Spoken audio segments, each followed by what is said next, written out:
Hey guys, coming at you with a Wednesday afternoon video. So I just wanted to basically say my thoughts on the market and how I feel just looking at the earnings that came out yesterday, like Google, Microsoft, Visa, and stuff like that. So if you look at all the earnings were very strong, EPS was very good.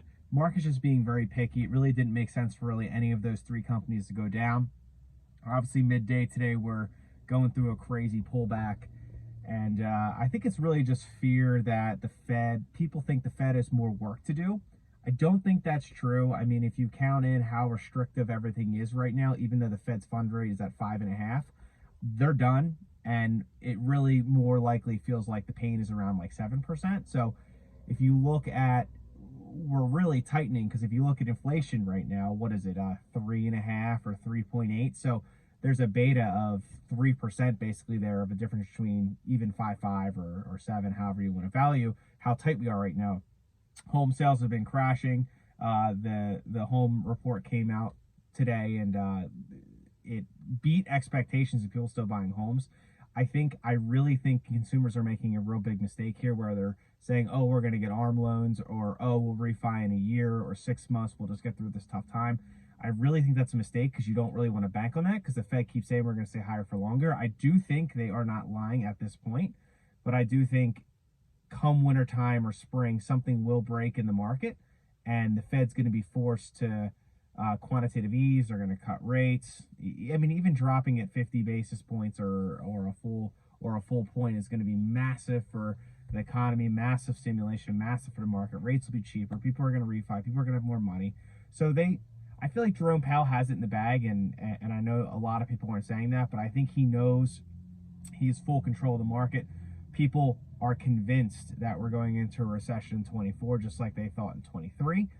So my thoughts are there's really nothing to worry about. If you have good cash flow, you have more income than expenses, you should just be dollar cost averaging in your favorite long-term stocks right now. That's kind of what I'm doing. I'm focusing on Enphase, PayPal. Amazon reports tomorrow, so I'll probably do a video on that. But if it does pull down to like 118, 115, 112, or 110, anywhere in that ballpark, I will be buying Amazon tomorrow. Meta reports after the bell. That's a top 3 position of mine. I've held that one since 2019. If it has any kind of weakness like 270, 250, 240, maybe even 285, I'll probably DCA, but that'd be averaging up. My cost base in Meta right now, I believe, is 145, so I'm up massively in that stock anyways, but I do feel like, if they come in with beats, strong EPS, their guidance is good, and the stock forever is in falls, which does happen sometimes, I will gladly pick up more shares in that.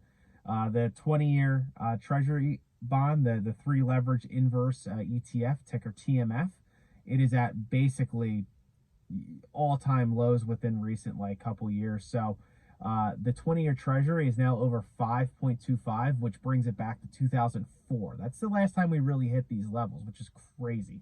That's 20 years ago. So if you think that rates are going to remain this high forever or for years and years and years, then obviously don't do this trade. But if you think this is just a temporary quick blimp, we're trying to squash inflation. Once inflation is squashed, once we start seeing unemployment tick up, or we see the economy slow down, the Fed's going to lower rates, therefore people will leave bonds. And it's a 3x leverage play, so it's kind of easy money. Right now, I think it's like 390, 395 a share. Even if the 20-year Treasury, which I do think will tick down to 3.2, 3% or 3, that's a nice 50, 75% return minimum on this 3x leverage. So that's kind of a play I'm doing right now. I'm not going to do more than 3% allocation to my portfolio. Right now, it's about 2. So if it goes to like 5.5 or 5.75, the 20-year Treasury bond, I'll buy more and I'll make it 3%. But if it doesn't, I'm totally cool with it. It's a little long-term trade. Not that that's really my style, but it's just easy money. I mean, it's so obvious, and over time, I don't know when it's going to dip. It might be 3 months, might be 2 months, might be 1 month, might be a year, but it will come down. It's not sustainable. It's really not. So that's an easy, nice little inverse leverage play I'm playing right now too. So it's kind of my thoughts. I'll make a video tomorrow about Meta and if I bought some, if I didn't. I did actually buy some TMF about an hour ago. So that's the only buy I did today.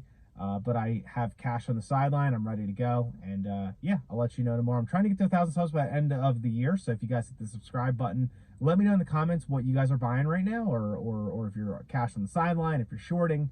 I'm really curious in your guys' opinion. So till tomorrow, peace.